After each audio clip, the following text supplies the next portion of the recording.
राष्ट्रवादी काँग्रेस शरदचंद्र पवार पक्षाच्या नेत्या विद्या चव्हाण आपल्या सोबत आहेत। ताई नमस्कार। नमस्कार। बर, आता हे सगळं बघितल्यानंतर प्रतिक्रिया काय आहे तुमची, तुमच्या शब्दातली? नाही, याच्यामध्ये तर खरं तर आधीच राजीनामा व्हायला पाहिजे होता, अजितदादांनी तो घ्यायला पाहिजे होता, परंतु आता मुख्यमंत्र्यांनी सुद्धा सांगितलेलं आहे की राजीनामा घ्या त्यांचा।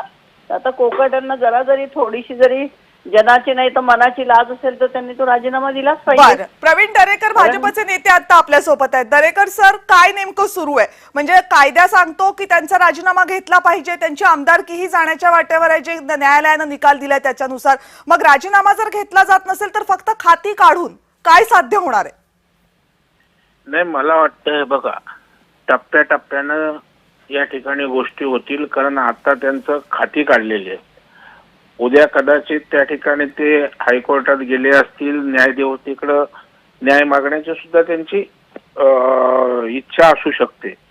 आणि त्याच्यामुळे आता खाती काढलेत म्हणजे बिनखात्याचे मंत्री ठेवलेत का, की मंत्रिपदाचा राजीनामा घेतला ही अजून कल्पना नाही। परंतु मला वाटतं की नैतिकतेच्या आधारे सरकारनं किंवा राज्याचे मुख्यमंत्री माननीय देवेंद्र फडणवीस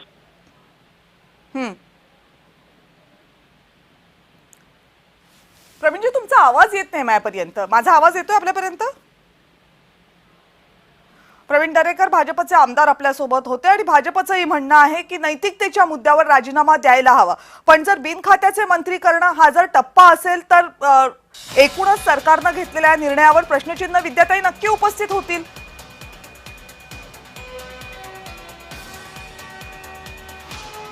विद्याताई, माझा आवाज येतोय आपल्यापर्यंत?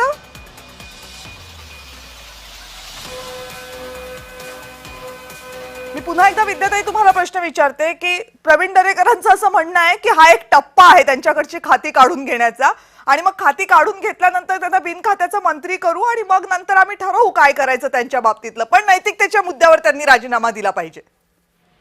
नाही नाही, नैतिकता वगैरे काही राहिलेलीच नाही आता। निर्लज्जम सदा सुखी असं झालेलं आहे, आणि नैतिकता थोडी जरी असती तर लगेच राजीनामा दिला असता ना। एवढं मागेच त्यांना जवळजवळ 1-1.5 वर्षापूर्वी शिक्षा झाली होती खरं तर, तेव्हाच त्यांनी राजीनामा द्यायला पाहिजे होता, पण तरीही ते पुढच्या कोर्टाची अपीलची वाट करत बसले। आणि आता तर त्यांना कोर्टानेच सांगितलेलं आहे की अटक वॉरंट त्यांचं जारी झालेलं आहे, तरी सुद्धा जर ते राजीनामा देत नसतील तर याच्या इतकी आश्चर्याची गोष्ट नाही। आता मुख्यमंत्र्यांनी यांच्यावर कारवाई केली पाहिजे कडक। निश्चित मुख्यमंत्र्यांनी यावर कारवाई केली पाहिजे। ताई राहाच आपल्यासोबत, काँग्रेसचे प्रवक्ते सचिन सावंत सुद्धा आपल्यासोबत आहेत। सचिन सावंतजी, माणिकराव कोकाटे हे राष्ट्रवादी काँग्रेससाठी आणि सरकारसाठी इतके महत्त्वाचे का बनलेले आहेत की त्यांना वाचवण्यासाठी प्रत्येक वेळेला एक नवी युक्ती आणावी लागते? म्हणजे आता ह्याचा प्रश्नाचं उत्तर कदाचित मुख्यमंत्रीच देतील, कारण किती हे आटापिटा चाललंय, शेवटच्या क्षणापर्यंत त्यांना वाचवण्याचा प्रयत्न केला जातोय। हे सरकारच क्लीन चिट सरकार आहे। कितीही मोठी पापं करा, तुमच्यावरती ते पापक्षालन करण्यासाठी आणि त्याच्यावरती त्या ठिकाणी उतारा देण्यासाठी मुख्यमंत्रीजी बसलेले आहेत। त्यामुळे ते क्लीन चिट मुख्यमंत्री झालेले आहेत। म्हणजे ज्या पद्धतीनं आता हे चाललंय चित्र, तात्काळ यांचा राजीनामा घेतला पाहिजे होता। आणि आता आमच्याकडनं अपेक्षा होती की राज्यपालजी हा राजीनामा स्वीकारतील, त्या तऱ्हेचं पत्र येईल, परंतु आता त्याची खाती वर्ग करण्यात आले। गेल्या वेळेलाही खाती चेंज करण्यात आलं होतं त्यांचं। म्हणजे यांनी कितीही पाप केली तरी त्या संदर्भामध्ये मुख्यमंत्र्यांचा त्यांना आणि त्या सरकारचा आशीर्वाद त्यांना आहे, त्याच्यात दिसून येतंय। या सरकारची प्रतिमा मलिन झाली असं म्हणतात, अशा तऱ्हेचं बोललं जातं। मला असं वाटतं हा शब्द फार सौम्य आहे। मलिन ह्या शब्दाला देखील काहीतरी प्रतिमा असणार आहे, त्यामुळे त्या मलिन शब्दाची प्रतिमा देखील मलिन करण्याचं पाप यांनी केलेलं आहे, असं माझं मत चाललेलं आहे।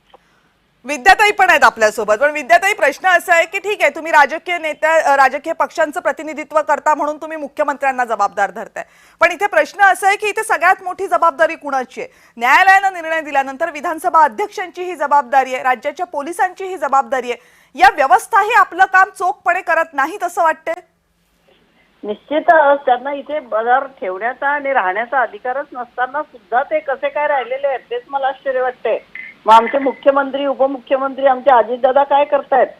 त्यांनी त्यांचा राजीनामा घ्यायलाच पाहिजे होता आणि अजूनपर्यंत घेतलेला नाही। आणि आता सचिन सावंत जे म्हणाले की त्यांना क्लीन चिट काय, त्यांना तर ड्राय क्लिनिंग केलं जातं भाजपच्या। म्हणजे तुमच्या भाजपच्या पक्षात आलं की ते सगळे क्लीन होऊन जातात, परंतु आता म्हणजे कोर्टाने दिल्यानंतर यांची पंचायत झाली आहे सगळी, आणि कोर्टाने सरळ सरळ त्यांना अटक वॉरंट जारी केल्यानंतर कोकाटेंनी राजीनामा देणं आवश्यक होतं।